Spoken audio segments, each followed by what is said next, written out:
Welcome to your Hustler's How-To Guide to Self-Made Success. I'm your host, Bobby Penn, and this is another episode of the Put Yourself On podcast.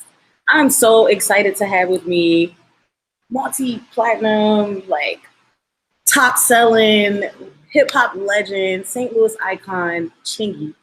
Universal legend. We're going to say universal. Okay. Because see. Don't limit him. There we go. Exactly. We say hip-hop, pop, and we put limits on our success.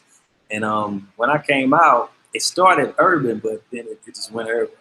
Tell me about your start in music. Like, how did you even come to think, hey, I'm a decent rapper?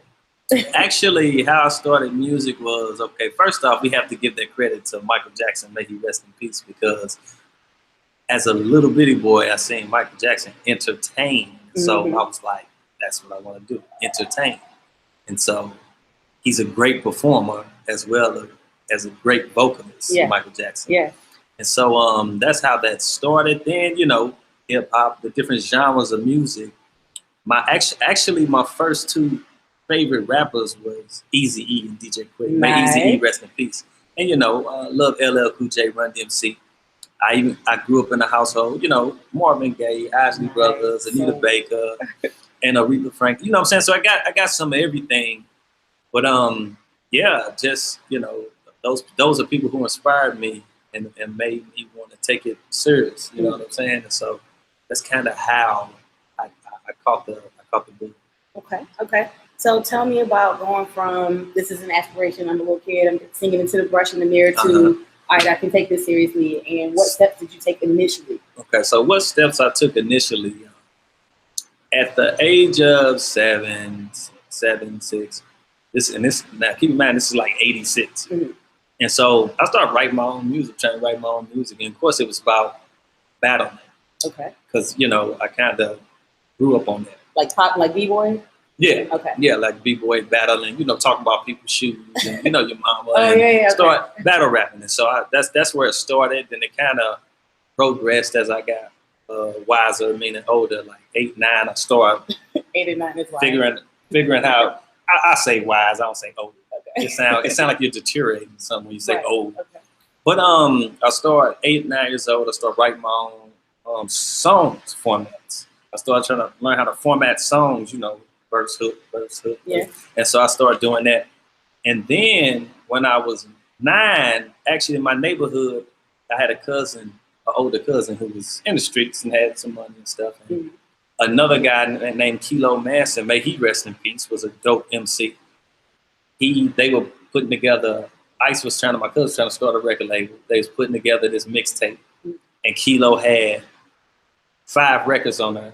And they gave me a record. Okay. Now I'm 9. I'm like 9 years old, 10 years old. Now I must have been about something. Yeah. And they like in they 15, 16. You know what I'm saying? And so I must have been doing something. So they gave me a record on there called Knuckle Up. I had a record called Knuckle Up. And back then my name was Slick So. Okay. Because my brother called me the slicker, thicker lip zipper. which meaning when I rapped against somebody, I'll shut them up. Okay. When Say it again. What is it? Slick So was my rap name, but he called me the slicker, thicker lip zipper.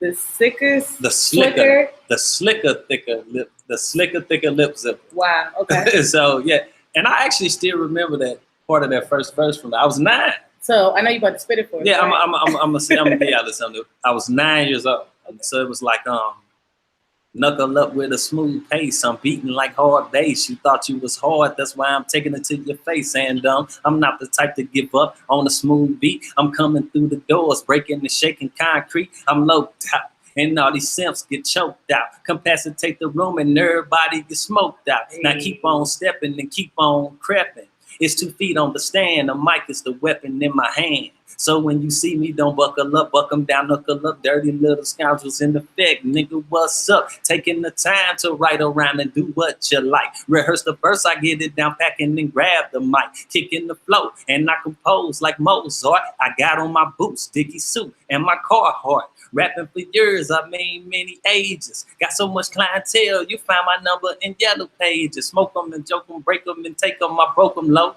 Kicking this rhyme with young nigga named Slick So. Never mistreated, never be beated on the microphone. Later, perpetrators kick this verse and send you simps home. No, you don't know. Telling you clear, but you don't hear me though. Rhyme after rhyme, blowing your mind, but you would never know. So, you were 9? I was 9 years old. Whoa. I was 9 years old. No book. You had flow. Yeah, I was. And I it's was crazy right. that you still remember that too. It's very memorable because that's the first song I recorded in the studio. Period. The very first song I ever did. Man, shout out to the OGs for putting you on. Oh yeah, That's it was love. beautiful. See, people have to realize something. Now we're talking about 87, 89. You know, around this time, it was a handful of people in St. Louis on the music scene that was trying to do something, and I was one of them as a little kid, and everybody that was doing it knew me. Yeah. You know, the wiser guys and who was trying to do stuff. This can be vouched by Just Black, Guccio. You know, this is back when Bulletproof was starting, St. Louis Gangsters, and it was a handful of people. This is before your St. Lunatics. This is before Nelly and everybody, you know what I'm saying? And I was there. This from the roots, from the root of it. All right. So tell me about your progression. You had this feature. Now it's time for you to step into the spotlight and become Chingy. How did that evolution come about? We're gonna go from 9 in the studio. Then we gonna go to doing talent shows. I was 12, 13, winning talent shows actually. Then we gonna fast forward to 15, 16, putting out local CD. I was in a group called Without Warning. We had, was getting radio play and all that, traveling out of town. Then we gonna go to 2000 where I had got out of that group. And then I was just doing my thing. And Ahmad, a friend of mine, which is Ali's brother from the St. Lunatics. And this is when, Nelly and them got on in 99. Right, And so we were just making music, and then we was like, let's just do this group thing, see how it work out or whatever. We was making good music though. And so Ma was on tour with Nelly and them doing, whatever, just working, however he was working, carrying bags, moving stuff or whatever. And so, they started hearing people was hearing our music. And Love, supposed to be T-Love from St. Louis, STL Love was supposed to be our manager. In which we started opening up the Lunatics Nelly and them shows. Which is about 10,000 people, a lot of people. Nice. So we was called 3 Strikes. And we got great response. Unfortunately, that didn't work out. And so now this is around 2001, leading into 2002. I got with the producers, Track Stars, who produced my first album in the summer of 2002. I've been knowing Sham because Sham was one of them few people that was in a group called Out of Order, PD Wax Records, long time ago. And so that was my dude. We seen each other around on the music scene. And so him and Zoe, which was a friend of his beat partner, in the summer we connected and said we're gonna work on some music. Now this is 2002, summer of 2002. We started recording that music in September, October. By December 14th, I had my record deal. Nice.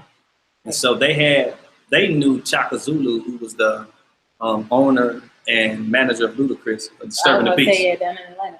Yeah, and so he told them, when y'all got something, send it to me. We put together a demo, about 6 songs on there, sent it to a couple record labels and sent it to him. Now, he hit back and said, tell him to finish this song, which was right there. I had a verse and a hook on it. I wrote that when I was 16. Oh, wow. We're talking about I was 22. When, what I'm saying? I wrote that when I was 16, but I finished it when I was 22. And so, we put it on vinyl and stuff, got it pressed up and everything, shoot it out to some DJs and everything. And now this is before December 14th. So we was trying to make a little noise on our own. Yeah. December 14th, I had my record deal. Wow. Yeah. And then right there was the #1 record in the country the next following year. I know, you had me, I'm from DC originally. I was out in DC hitting the chicken. Yeah, you got to. And as soon as I got here, I went to Courtesy Diner. I had to go where see I it. shot, yeah. I had to go see Famous, see? It's legendary. It's historic. Seriously. Yeah. So I got 2 things from that story. The first is sometimes it's okay, I guess, to like revisit something that you left on the shelf. If that song was your first hit and you wrote it when you were 16, that's kind of awesome. And I didn't even think nothing of it. I just had it. And they played the beat CD for me, and that was the first beat that came off. I was like, I got something to that. Goes to the next one. and also while we was working on Jackpot, we recorded a lot of stuff. So I think one night the electricity had cut off. We lost like 2 albums. I don't know. No bull crap. We had Jackpot and we had about 2 other albums that we lost. I mean, some great music too. We straight lost all of it. So what's the lesson there for musicians? Back everything up. Backup drives. Keep a backup drive, please. Man, that's crazy. Yeah. So for a long time, people were like, "So where's Chingy? What happened after that?" You know what? After Jackpot, I had Powerball. Right. Okay. Yeah, Powerball came out, and Baller Baby was my first single. Then I had the remix with Lil Flip, the Baller Baby remix, which did great. It's #1 for like a while. The video was #1 for like a while. The song did great. The album did great. But this was around, I wasn't with Disturbing the Peace at this time, so this whole thing had occurred. And for people that don't know, because I'm sure people want to know how that happened. 2004, this lawyer came, and my mother, may she rest in paradise. This lawyer came, my mama got this lawyer thing, just trying to help the situation, but this lawyer came, like I said his name. He wasn't an entertainment lawyer. He thought he knew what he was doing. I don't know. I'm like a 24-year-old kid. I have no clue. Yeah. Not at all. I'm thinking I'm getting a lawyer. This is the right thing to do. Yeah. He knows what he's talking about. Yeah. First thing he goes off and say is Disturbing the Peace is still up. This is the first thing he said. So I'm confused. Now I'm totally confused because I'm like, man, I love these people. They, Shaka, they good for me and everything. So I'm like, wow, no way. Like I don't know, you know what I'm saying?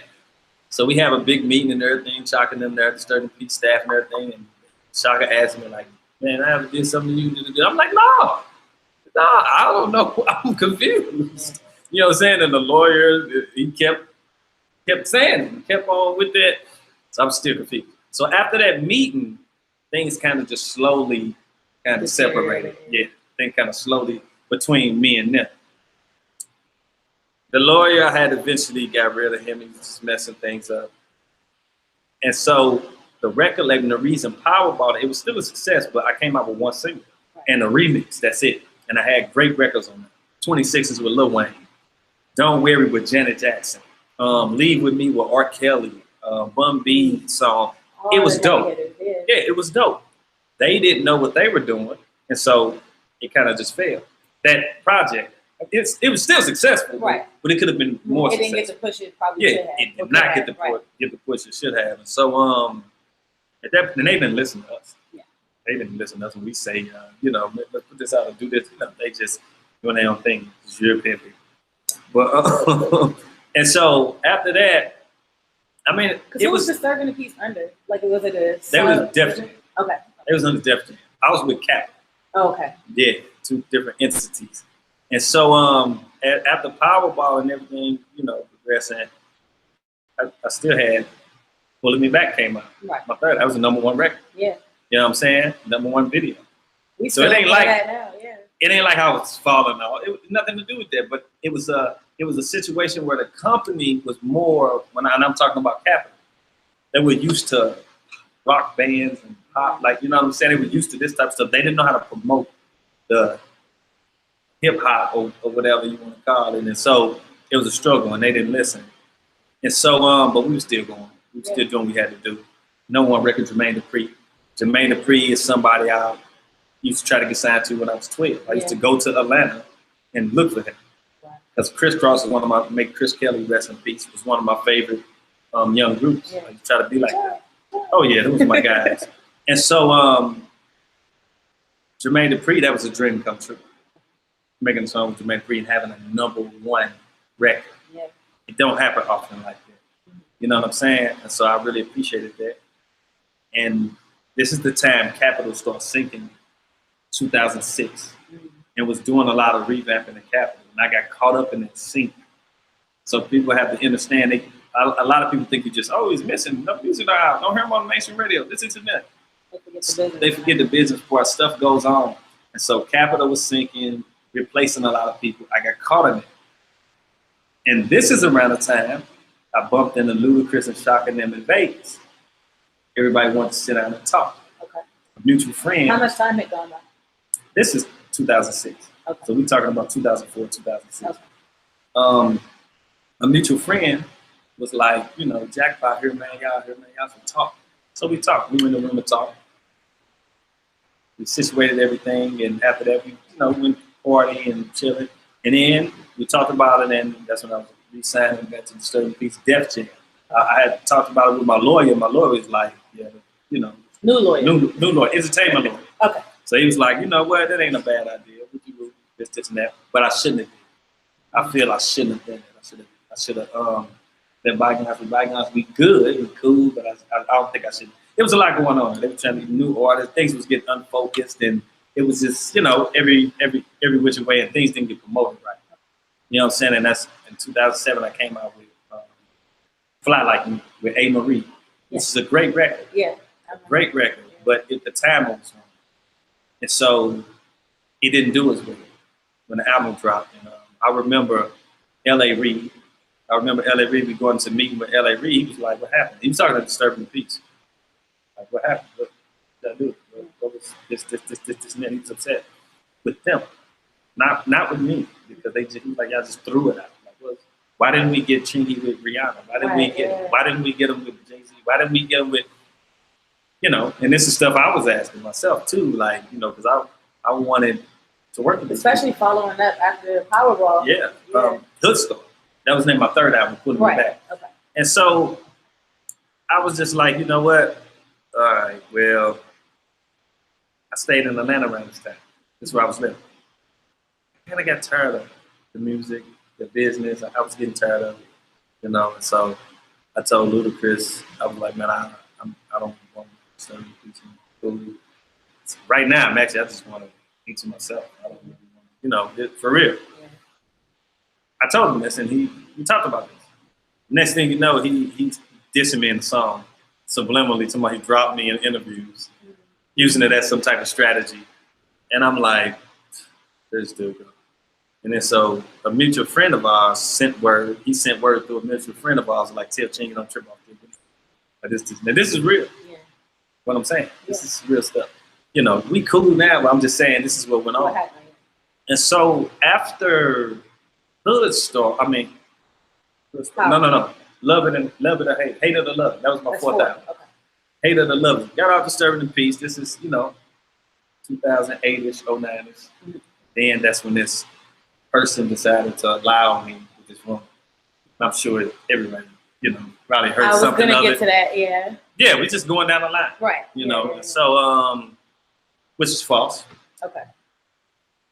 Because 2006, when I got back to Disturbing Peace, we had a show in Chicago. Okay. After my show, we go and watch a Chris show. Okay. It was some dancers on stage and body paint. Dancing, girls doing their thing. One asked me to take a picture. Okay. I took the picture. That's it? We started back watching the show. Yeah. That's it. I didn't even know the person. Yeah. 2 years later, they lied, said they had a 2-year relationship. Wow. From a picture? Yeah. That's weird. Well, they was trying to get famous. They wanted a reality show. They wanted, you know, these things, and they tried to use me as a little guinea pig to get 15 minutes of fame. And then they end up apologizing, coming out, telling the world that it was a lie and everything because they had no choice. You know what I'm saying? That's what happened. You know, and it actually it hurt my career. Okay. It really did. It hurt my career a lot. In what way? At that time, I was working on signing a record deal with Interscope. Okay. At that time, I had been going to LA on yachts with these people and discussing business and everything. They heard that was so big socially, they didn't go through with it. That lie was so big socially, they did not go through with it. They couldn't help you sort through that? No? They didn't want to know parts of it. I was hurt. I'm sure. I was very hurt about that because this is my career. Do you think it was sabotaged by chance? Somebody who didn't want to see you succeed put it out? Maybe so. A couple people told me it was a Disturbing Peace. Ludacris. I don't know. But I feel like, yeah, you know. And then you have your Charlemagne's who doing Flame the Fire. Yeah, Flame the Fire, hating, doing different things. That's why he's even got a name right now. is from digging that, trying to keeping my name in his mouth. You know what I'm saying? And I don't look down on these people because I know it's just their ignorance. You know what I mean? They not taught well. You know what I'm saying? And so it's their ignorance, and it is what it is. Do you think? Because I find myself struggling with this too in terms of getting people's attention. I work in media. I work for mainstream publications, and then of course I have my personal platform. And in terms of getting page views and traction and attention, sometimes, and it's so unfortunate, but the most salacious headlines, so-and-so got in a fight, so-and-so got shot, so-and-so sleeping with somebody named. Those are the headlines that like really do well. What do you think about that in media? You know what I mean? Like, why do we entertain that? What I think about media is they know people want to hear crazy stories. People want to hear bullcrap. If you right now, if you caught me giving some kids some diplomas, you know what I'm saying, charity on video, but then you caught me at some club getting into a fight with Ludacris, what you think gonna get published more? Definitely. The fight with Ludacris is gonna get published more because it's nonsense. It's people like for some reason people like chaos. You know what I mean? They like imbalanced things, but the media promotes these things. You know what I'm saying? They don't want to. You go on the radio station, they want to. Sometimes they want to hear, and a lot of blogs and everything. I ain't pinpointing just radio stations, but they want to talk about a lot of imbalanced stuff. And when I say imbalanced, negative. You know, they want to bring up all these different points, but it's about what the artist got going on. Yeah. You know, it's about the music. I'm a musician. Yeah. It's about the music. We can get into the personal life, and it used to didn't really be about getting so far into your personal life. It was about your craft. But now with the social media, now I see on YouTube all the time, people make up so much stuff. Their titles be very degrading towards an artist. Yeah. And saying, oh, Jay-Z just dissed 50 Cent. You go, Jay-Z ain't saying nothing about 50 Cent. Clickbait. And this is how they do. Yeah. You know what I'm saying? So I think the media gives the consumer a perception.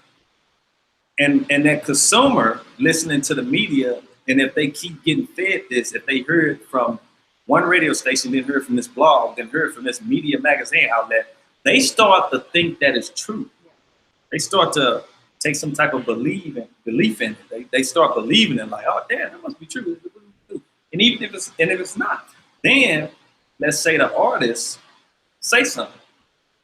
You can't win for losing. They'll tell you to be quiet, but then when you say something, oh, you must have did it. So it's crazy.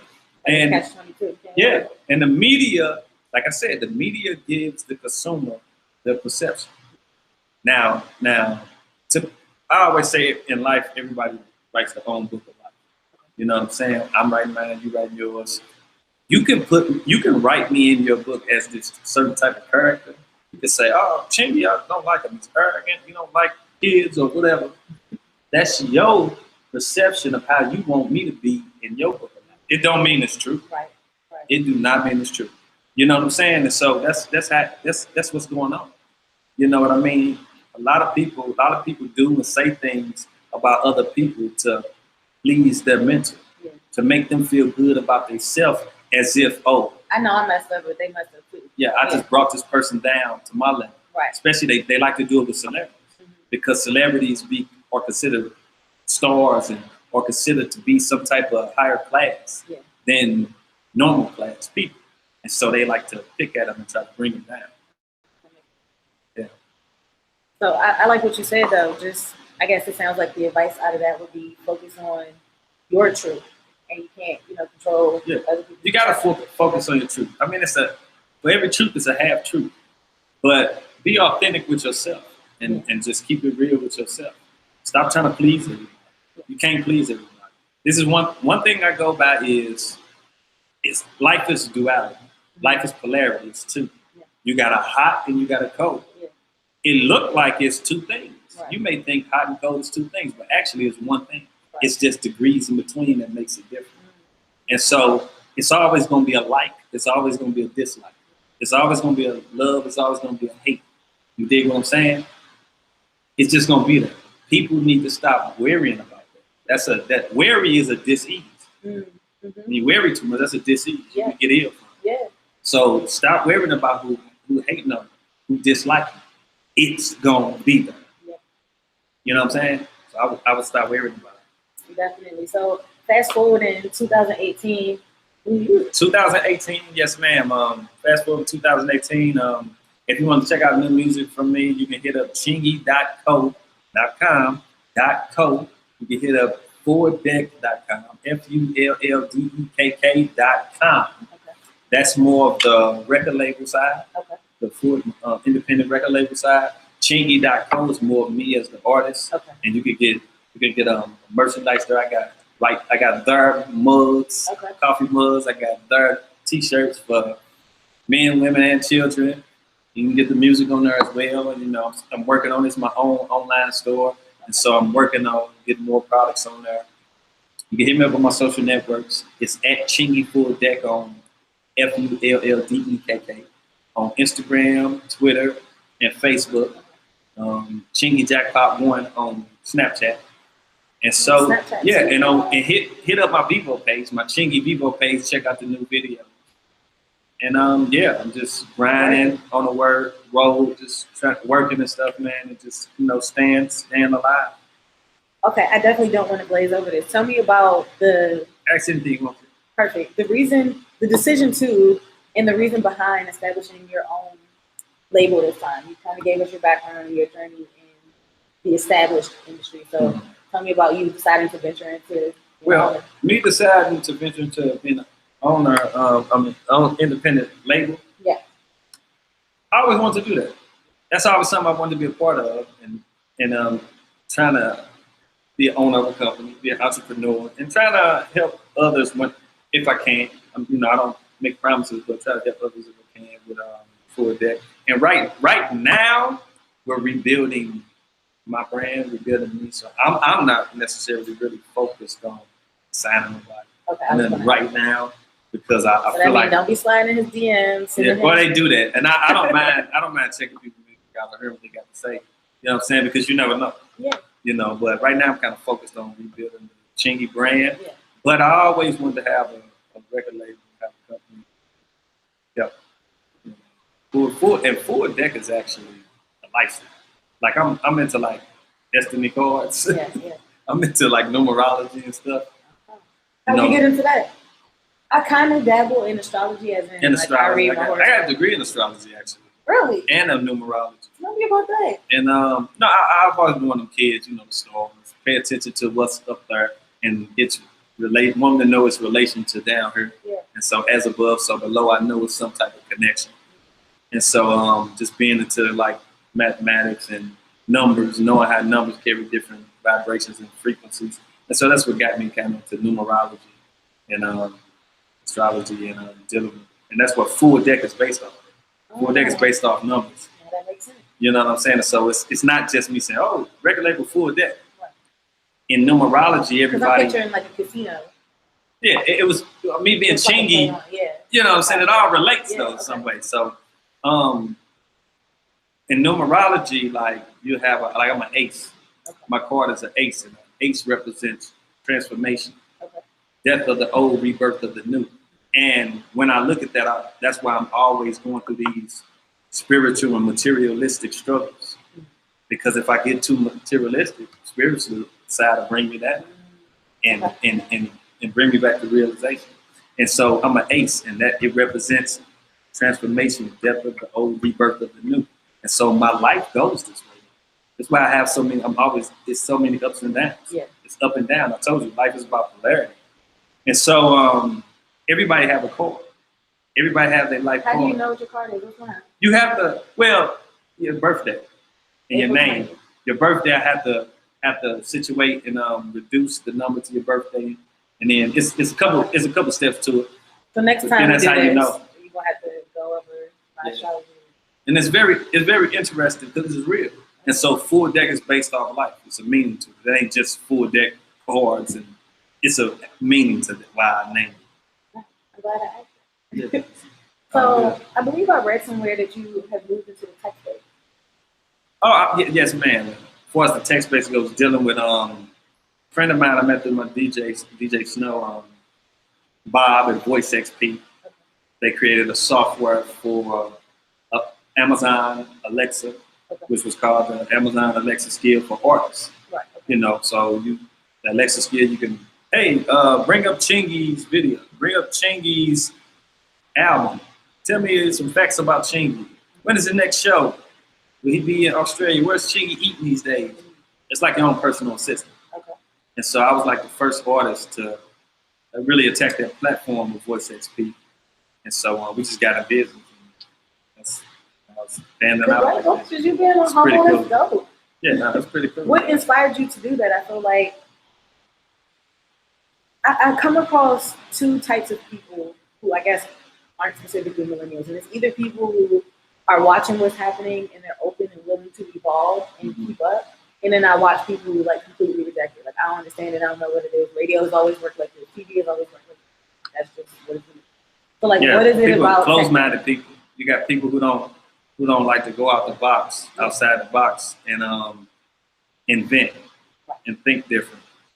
But you got certain people who are different geniuses. You know, they like to take on what other people make all the weird situations that they don't understand. That's why you get a lot of people think he's weird or this person is weird. No, that's just they different geniuses. You just don't understand it because you're so closed in. You're so institutionalized in the mind. You know, don't nobody think outside the box. And so I always like to invent. I feel when you invent, whether it's technology, whether it's physical, you know, whatever you like to do, it's important because and be organic and be authentic and be original and be who you are. Stop trying to copy people. You can take notes. And be inspired by. And be inspired by, but don't do exactly what they did and try to say it's yours. Right. You know what I mean? And that applies to the tech business and everywhere. That's why you see all these people out here. Everybody's trying to do something. You know what I mean? I don't even view it as people having a certain talent. As they're very talented. They have a certain skill about themselves. Everybody living on this earth have a certain skill about themselves, and it's just all about the choice or the decision and the opportunity to tap into it. You know what I'm saying? If we'll be talking all that thinking, oh, she's the best. That girl, she's the best singer in the world. No, it's another best singer in the world somewhere. You know what I mean? So we all have a certain skill. We just have to apply it. So, I know we went somewhere. I don't even know where the question right, I was trying to figure out where we were going. I guess like we can end here. I always ask all of my guests, what is your number one piece of advice for the modern hustler? That could be a lesson you've learned. Number one piece of advice for the modern hustler? Yeah. Have in your house, have your office social setup. Okay. If you do music, you know, all the social platforms, create your business, LLC, or whatever you got to do. Get on all your social platforms, try to understand them. And why do you say it like that? Promote what? Understand? Because when you say understand, to me, you understand. You don't really get it. When you understand something, like you touching the inside of the person. When if I tell you I understand that, I really feel it. Wow. I really get it. You know what I'm saying? Understand, I don't. That's another thing we're coming to think for yourself. Why people think there was so big? It was outside the box. That's how we said her. That's how I spelled it, and that's what it was. And it was historical. Yeah. That's because I don't. And a lot of teachers, when I wear my shirt, a lot of teachers and principals don't like it. They don't like that. They think I'm misspelling the word. But it's until they talk to me and I tell them why, they'll leave that conversation and say, I agree with you. Now, why is it? Because it's representative of the culture? It's about self-thinking. Okay. Just because somebody made that word up there, you know what I'm saying? Somebody made that up and deemed it to, this is what it means. Yeah. That's an inventor. Right. I invent too. Okay. So I say it like there, I spell it that way. And so this is what it is. You know what I'm saying? Yeah. It's all about inventing. We can change the code. The code don't have to stay this way because they said it's that way. We change it. You can change it. Right. But back to the setup. There you go. Back to the setup. Back to the setup. Just had, everything is social now, so just lock down your social platform. You know what I'm saying? And make sure you be heard of social. That's what it's about. I didn't have this coming up. We physically had to go to different cities and post up posters. We physically had to do everything. Nobody outside of the state or the city where we was at could hear us. Yeah. So it was tougher for us coming up as musicians. Now, if we had this back then, we'd been going crazy. Do you think that was better for the culture in terms of quality of music? Or do you even think there's an issue with quality of current music right now? No, I have no issue with the quality of the current music. I think it goes back to writing your own book of life. Everybody have their own story. How they place others as characters is how they see them. Don't mean it's true. Let them talk about what they want. I heard people talk about mumble rap, this, and that. Man, let the little young successful dudes do them. Yeah. Be proud of them. Right. That they ain't out there doing nothing stupid. Yeah. Stop trying to demise them. Stop trying to demise their character. Be proud of them. Tell them, man, that's what's up, man. Do your thing, you're doing good. And help them build their minds up.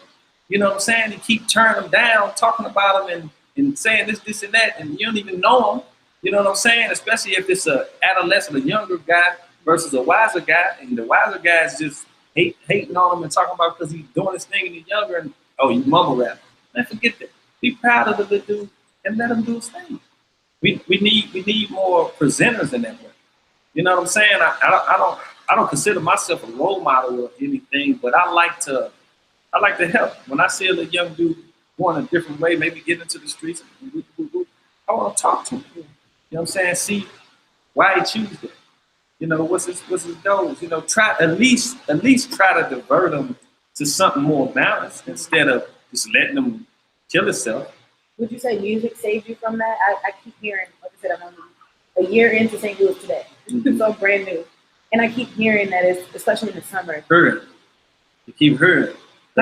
You keep hearing. Yeah, there you go. I love y'all accent, by the way, so I really be trying to pick it up. But, you know, in the summer, that things get really crazy here and that literally people will die. But that was what one of my homegirls said to me. People die in the summer. It's a cloud. It's a cloud of darkness over St. Louis when it comes to the urban community and the hoods. Mm-hmm. And just the mentality of crabs in the bucket. They don't like to see you get I keep hearing that too. Yeah, I mean, they don't. Trust me, I know. And I think that comes from not having the right guidance. Okay. You know, you got California, you got Atlanta, you got New York, these places that the musicians, they move forward and they help each other. This is a gutter city. We never, and then the ones who did get on and everything, it still wasn't like a helping hand per se, but you don't know everybody's situation. They may not be able to help you. You know what I'm saying? I think St. Louis just needs to overcome that darkness of not wanting to see the next person with something. You know what I'm saying? And it is like that. Unfortunately, I'm not one of those people. So do you think music is what prevented you from falling into any of those traps, or did you have mentors? Did music prevent me from falling into any of those traps? Like, you know what I mean? I know exactly what you mean. Yeah, no, I know exactly what you mean. My purpose was set in stone. Right. When I knew music was what I wanted to do, that don't mean I didn't get in trouble. That don't mean I didn't run the streets with my partners, with my brothers. That don't mean we didn't have gang fights and all that, because we did. I used to think I was a blood. I'm from the neighborhood on the north side, Big Street, Walnut Park, all that. But that didn't deter me from my goal. That came first.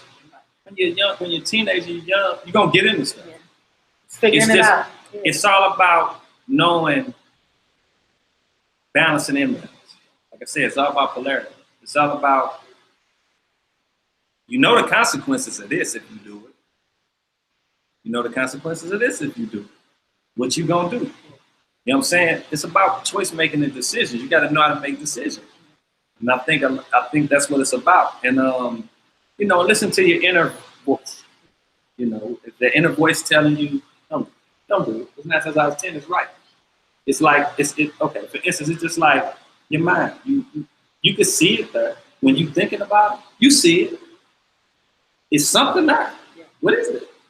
You know what I'm saying? But then if you act on that in your mind, you can make it manifest. Right.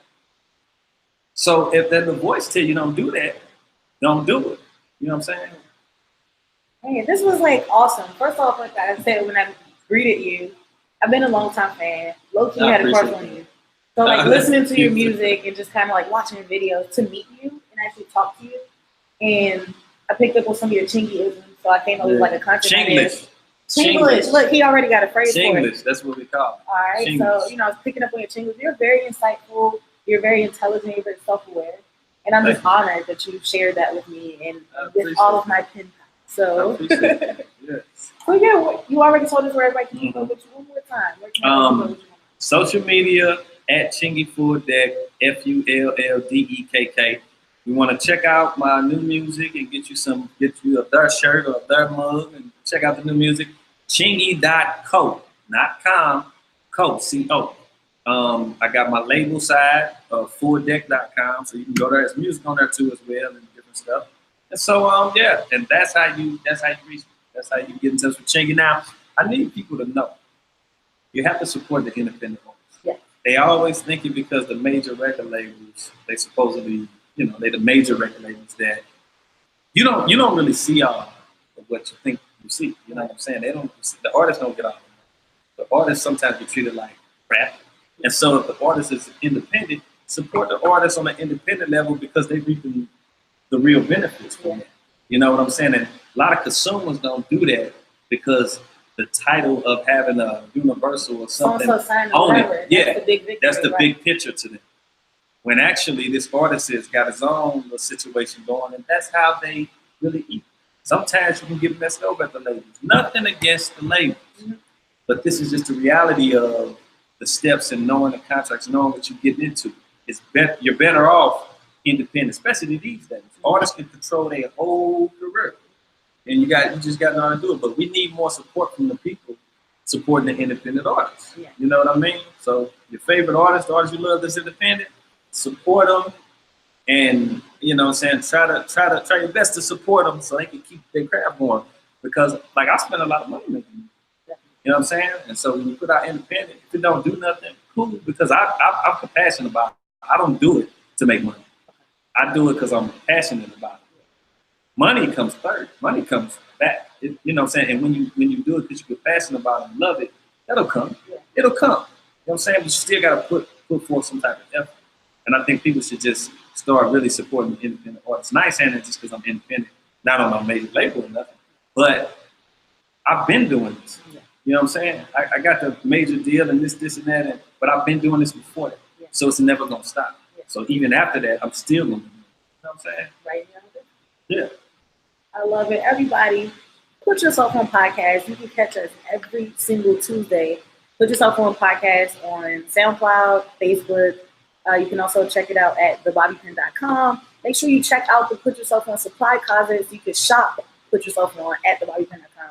And of course, you can catch us on iTunes, Google Play, all that jazz. There's no reason for you to not pick up these gems, especially you got Chingy putting you on game. What's your excuse? What's your excuse? It ain't none. Yeah. Talk to y'all later. Bye.